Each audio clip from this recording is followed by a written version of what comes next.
Hello കൂട്ടുകാരെ, എല്ലാവർക്കും നമസ്കാരം. നിങ്ങളുടെയൊക്കെ പരീക്ഷയ്ക്ക് 100% ഉറപ്പുള്ള ഒരു മാർക്ക് പോലും കളയാൻ പാടില്ലാത്തൊരു ടോപ്പിക്കാണ് നമ്മൾ ഇന്ന് പഠിക്കാൻ പോകുന്നത്. ഈ ഒരു ഒറ്റ വിശകലനം നിങ്ങൾ ശ്രദ്ധിച്ച് കേട്ടാൽ മതി. റിപ്പബ്ലിക് ദിനവുമായി ബന്ധപ്പെട്ട് വരുന്ന ഒരു ചോദ്യം പോലും നിങ്ങൾക്ക് തെറ്റില്ല. അതെന്റെ ഗ്യാരണ്ടിയാണ്. അപ്പോൾ വേറെ എങ്ങോട്ടും ശ്രദ്ധിക്കണ്ട, നേരെ ഇങ്ങോട്ട് നോക്കുക. ഈ കാണുന്ന സങ്കീർണമായ കാര്യങ്ങളൊക്കെ ഉണ്ടല്ലോ, നമുക്കിത് വളരെ സിമ്പിളായിട്ട് ഒരു കഥ കേൾക്കുന്ന ലാഘവത്തോടെ പഠിച്ചെടുക്കാം. ഇത് കഴിയുമ്പോഴേക്കും നിങ്ങൾ ഈ വിഷയത്തിൽ ഒരു പുലിയായിരിക്കും, അത് ഉറപ്പാണ്. ഇതാണ് പരീക്ഷയ്ക്ക് ചോദ്യമിടുന്നവർ നിങ്ങൾക്കായി ഒരുക്കുന്ന ആദ്യത്തെ കെണി. ഒരുപാട് പേർക്ക് എപ്പോഴും കൺഫ്യൂഷൻ വരുന്ന ഒരു കാര്യമാണിത്. ഒന്ന് ആലോചിച്ച് നോക്കിയേ. ഭരണഘടന പാസാക്കിയത് നവംബർ 26-ന്. പക്ഷേ നമ്മൾ പായസമൊക്കെ വെച്ച് ആഘോഷിക്കുന്നത് ജനുവരി 26-ന്. എന്തല്ലേ? ഇതിന്റെ പിന്നിലൊരു കഥയുണ്ട്, ഒരു ചരിത്രമുണ്ട്. നമുക്ക് ആ കഥയൊന്ന് കേട്ടുനോക്കാം. ഈ ചോദ്യത്തിന്റെ ഉത്തരം കിടക്കുന്നത് നമ്മുടെ ചരിത്രത്തിന്റെ താളുകളിലാണ്. വെറുതെ ഒരു ദിവസമെടുത്ത് റിപ്പബ്ലിക് ദിനമാക്കിയതല്ല. ഇന്ത്യയുടെ സ്വാതന്ത്ര്യ സമരത്തിലെ വളരെ പ്രധാനപ്പെട്ട, നമുക്കൊക്കെ രോമാഞ്ചം തരുന്ന ഒരു സംഭവമാണ് ഈ ജാനുവരി 26 എന്ന തീയതിയിലേക്ക് നമ്മളെ കൊണ്ടെത്തിച്ചത്. എന്താണ് ആ സംഭവം എന്നല്ലേ നിങ്ങൾ ആലോചിക്കുന്നേ? പറയാം. ഈ കാണുന്ന ടൈം ലൈനിലേക്ക് ഒന്ന് നോക്കിക്കേ. കഥ വളരെ ലളിതമാണ്. 1930 ജാനുവരി 26-ന് ഇന്ത്യൻ നാഷണൽ കോൺഗ്രസ് ലാഹോറിൽ വെച്ചൊരു പ്രഖ്യാപനം നടത്തി.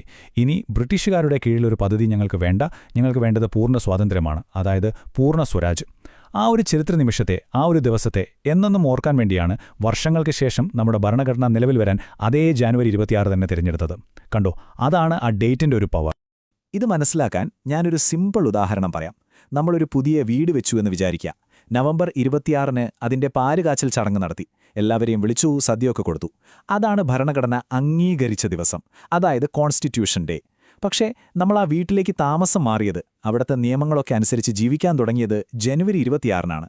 അതാണ് ഭരണഘടന പ്രാബല്യത്തിൽ വന്ന ദിവസം, നമ്മുടെ റിപ്പബ്ലിക് ദിനം. ഇപ്പോൾ ക്ലിയറായോ? ഇനി ഒരിക്കലും ഇത് മറക്കില്ലല്ലോ. ഓക്കേ, ഇനി നമ്മൾ നോക്കാൻ പോകുന്നത് സ്റ്റാറ്റിക് ജികെയുടെ ഭാഗമാണ്. അതായത് ലോകം കീഴ്മേൽ മറിഞ്ഞാലും മാറാത്ത കുറച്ച് കാര്യങ്ങൾ, എല്ലാ പരീക്ഷകളിലും സ്ഥിരമായി ആവർത്തിക്കുന്നവ. സോ ചെവിയൊക്കെ കൂർപ്പിച്ച് കേട്ടോ, ഓരോ പോയിന്റും ഓരോ മാർക്കാണ്. ഇത് കാണാപ്പാടം പഠിക്കുന്ന നിൽക്കണ്ട, ഒരു സൂത്രപ്പണിയുണ്ട്. നമ്മുടെ ഭരണഘടന ഉണ്ടാക്കാൻ കൃത്യം 3 വർഷം തികയാൻ എത്ര ദിവസം കുറവായിരുന്നു എന്നറിയാമോ? വെറും 12 ദിവസം. സിമ്പിളായി ഓർത്തു വയ്ക്കാം. 3 വർഷം മൈനസ് 12 ദിവസം, അത്രയുള്ളൂ.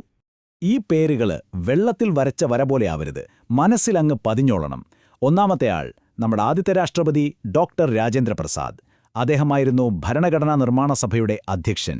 ഇനി പരീക്ഷയുടെ സ്ഥിരം ചോദ്യം, ഇന്ത്യൻ ഭരണഘടനയുടെ ശില്പി അഥവാ architect of the Indian constitution എന്ന് ചോദിച്ചാൽ വേറൊന്നും ആലോചിക്കാനില്ല. ഉത്തരം ഡോക്ടർ BR അംബേദ്കറാണ്. പിന്നെ ഒരാൾ കൂടിയുണ്ട്, ഈ ഭരണഘടന ഇത്രയും ഭംഗിയായിട്ട് സ്വന്തം കൈപ്പടയിൽ ഇറ്റാലിക് സ്റ്റൈലിൽ എഴുതിയ മഹാൻ, പ്രേം ബിഹാരി നരൈൻ റെയ്സാദ. ഈ 3 പേരുകളും മറക്കരുത്. ഇനി കുറച്ച് ആദ്യങ്ങൾ നോക്കാം. ഒരു റാപ്പിഡ് ഫയർ പോലെ പെട്ടെന്ന് പറഞ്ഞു പോകാം. നോട്ട് ചെയ്തോളൂ. നമ്മുടെ ഫസ്റ്റ് റിപ്പബ്ലിക് ഡേക്ക് വന്ന ചീഫ് ഗസ്റ്റ് ആരായിരുന്നു? Indonesian president Sukarno.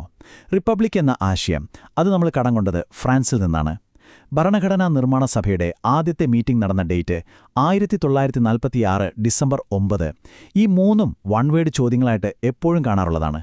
ശരി, ഇതുവരെ നമ്മൾ സംസാരിച്ചത് ചരിത്രമാണ്, ബേസിക് കാര്യങ്ങളാണ്.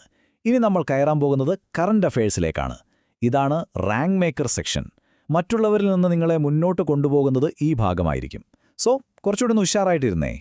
2026 നമ്മൾ ആഘോഷിക്കാൻ പോകുന്നത് എത്രാമത്തെ റിപ്പബ്ലിക് ദിനമാണെന്നറിയാമോ?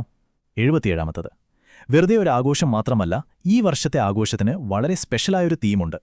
എന്തായിരിക്കും അത്? ഇതാണ് ആ തീം. വന്ദേ മാതരത്തിന് 150 വർഷം. നമ്മുടെ ദേശീയ ഗീതം ബങ്കിം ചന്ദ്ര ചാറ്റർജി എഴുതിയ വന്ദേ മാതരം അതിൻ്റെ 150ാം വാർഷികമാണ്. അതുകൊണ്ട് തന്നെ പരീക്ഷയ്ക്ക് ഇത് ചോദിക്കാൻ സാധ്യത വളരെ വളരെ കൂടുതലാണ്. സ്റ്റാർ ഇട്ട് വെച്ചോളൂ. ഈ വർഷത്തെ പെരേഡിന് ഒരുപാട് ആദ്യങ്ങളുണ്ട്. ഒന്നാമതായി, ചരിത്രത്തിൽ ആദ്യമായി 2 മുഖ്യാതിഥികൾ ഒരുമിച്ച്, അതും യൂറോപ്യൻ യൂണിയന്റെ 2 തലപ്പത്തുള്ള നേതാക്കൾ, ഉർസുല വോൺ ഡർ ലെയ്നും ആന്റോണിയോ കോസ്റ്റയും. പിന്നെ നമ്മുടെ സൈന്യം ആദ്യമായി ബാറ്റിൽ അറേ ഫോമാറ്റ് എന്ന ഒരു പുതിയ തരം പെരേഡ് നടത്തുന്നുണ്ട്. പോരാത്തതിന് ഭൈരവ് കമാൻഡോകൾ, ബാക്ടീരിയൻ ഒട്ടകങ്ങൾ, സാൻസ്കർ കുതിരകൾ, ഇവരെല്ലാം ആദ്യമായിട്ട് പരേഡിനെത്തുന്നു. ആകെ മൊത്തം കളറാണിവർ. അടുത്തത്, പരീക്ഷയിലെ ഒരു സ്റ്റാർ ക്വസ്റ്റ്യൻ വരുന്ന ഏരിയയാണ് പദ്മപുരസ്കാരങ്ങൾ. പ്രത്യേകിച്ച് ഈ വർഷം മലയാളികൾക്ക് അഭിമാനിക്കാൻ ഒരുപാട് വകയുണ്ട്. അതുകൊണ്ട് ഇത് വളരെ ശ്രദ്ധിച്ചു കേൾക്കണം. നോക്കൂ, ഈ വർഷം ആകെ 131 പേർക്കാണ് പത്മപുരസ്കാരങ്ങൾ നൽകിയത്. അതിൽ 5 പത്മവിഭൂഷൺ, 13 പത്മഭൂഷൺ, പിന്നെ 113 പത്മശ്രീ. ഈ നമ്പറുകളൊന്ന് ഓർത്തിരിക്കുന്നത് നല്ലതാണ്. ഇനി നമുക്ക് ഇതിലെ പ്രധാനപ്പെട്ട പേരുകളിലേക്ക് കടക്കാം. രാജ്യത്തെ രണ്ടാമത്തെ വലിയ സിവിലിയൻ ബഹുമതിയാണ് പത്മവിഭൂഷൺ. ഈ വർഷം 5 പേർക്ക് കിട്ടിയതിൽ 3 മരണാനന്തര ബഹുമതിയാണ്. അതിൽ നമ്മുടെ കേരളത്തിന് അഭിമാനമായി 2 പേരുണ്ട്. നമ്മുടെ മുൻ മുഖ്യമന്ത്രി സഖാവ് VS അച്യുതാനന്ദന് മരണാനന്തര ബഹുമതിയായി ലഭിച്ചു. ഒപ്പം മുൻ സുപ്രീംകോടതി ജഡ്ജി ജസ്റ്റിസ് KT തോമസിനും. ഈ 2 പേരുകളും കേരള PSC പരീക്ഷകൾക്ക് ഒഴിച്ചുകൂടാൻ പറ്റാത്തതാണ്. ഇനി പത്മഭൂഷൺ ലഭിച്ചവരിൽ നമുക്ക് സുപരിചിതമായ കുറേ മുഖങ്ങളുണ്ട്. നമ്മുടെ സ്വന്തം മമ്മൂട്ടിക്ക് കലാരംഗത്തെ സംഭാവനകൾക്ക് പത്മഭൂഷൺ ലഭിച്ചു. അതോടൊപ്പം SNDP യോഗം ജനറൽ സെക്രട്ടറി വെള്ളാപ്പള്ളി നടേശനുമുണ്ട്. ഈ പേരുകളൊക്കെ നമുക്ക് പെട്ടെന്ന് ഓർമ്മയിൽ നിൽക്കുമല്ലോ, അല്ലേ? ഓക്കെ, ഇതുവരെ നമ്മൾ ദേശീയ തലത്തിലുള്ള കാര്യങ്ങളാണ് സംസാരിച്ചത്. ഇനി കേരളത്തിലെ പരീക്ഷകൾ എഴുതുന്നവർക്ക് വേണ്ടി മാത്രം കുറച്ച് ബോണസ് പോയിന്റുകൾ. ലേറ്റസ്റ്റ് അപ്ഡേറ്റ്സ് ആണ്. ചോദ്യം വരാൻ നല്ല ചാൻസ് ഉണ്ട്. ഇതൊരു റാപ്പിഡ് ഫയർ പോലെ ഓർത്തിരുന്നോ? ഇന്ത്യയിലെ ആദ്യത്തെ കടലാസ് രഹിത ജുഡീഷ്യൽ ജില്ലാ കോടതി എവിടെയാണെന്ന് ചോദിച്ചാൽ ഉത്തരം വയനാട്ടിലെ കൽപ്പറ്റ. 38ാമത് കേരള സയൻസ് കോൺഗ്രസ് നടക്കാൻ പോകുന്നത് എറണാകുളത്താണ്. പിന്നെ കേരള ഹൈക്കോടതിയുടെ പുതിയ ചീഫ് ജസ്റ്റിസായി ജസ്റ്റിസ് സൗമൻ സെൻ നിയമിതനായി. ഈ 3 പോയിന്റുകളും നിങ്ങളുടെ നോട്ട്ബുക്കിന്റെ സൈഡിലൊന്ന് കുറിച്ചിട്ടേക്ക്. അപ്പോൾ നമ്മൾ ഏകദേശം എല്ലാ പ്രധാനപ്പെട്ട കാര്യങ്ങളും കവർ ചെയ്തു. പക്ഷേ പഠിച്ചാൽ മാത്രം പോരല്ലോ, അത് തലച്ചോറി ഉറപ്പിക്കണ്ടേ? അതിനുള്ള സമയമാണിത്. ഒരു അവസാനവട്ടം മിന്നൽ റിവിഷൻ, പിന്നെ ഒരു കുഞ്ഞു ക്വിസ്. എല്ലാവരും റെഡിയല്ലേ? ഈ 5 കാര്യങ്ങൾ മാത്രം നിങ്ങൾ ഓർത്താൽ മതി. 1. ജനുവരി 26 നമ്മൾ ആഘോഷിക്കുന്നത് 1930-ലെ പൂർണ്ണ സ്വരാജ് പ്രഖ്യാപനത്തിന്റെ ഓർമ്മയ്ക്കാണ്. 2. 2026-ലേത് 77ാമത്തെ റിപ്പബ്ലിക് ദിനമാണ്. 3. തീം വന്ദേമാതരത്തിന് 150 വർഷം. 4. ചരിത്രത്തിൽ ആദ്യമായി 2 യൂറോപ്യൻ യൂണിയൻ നേതാക്കൾ ചീഫ് ഗസ്റ്റായി. 5. നമ്മുടെ VS അച്യുതാനന്ദനും ജസ്റ്റിസ് KT തോമസിനും പത്മവിഭൂഷൺ ലഭിച്ചു. ഇത്രയും മതി, 1 മാർക്ക് നിങ്ങളുടെ കയ്യിലിരിക്കും. ഓക്കെ, എന്നാൽ പിന്നെ ആദ്യത്തെ ചോദ്യം.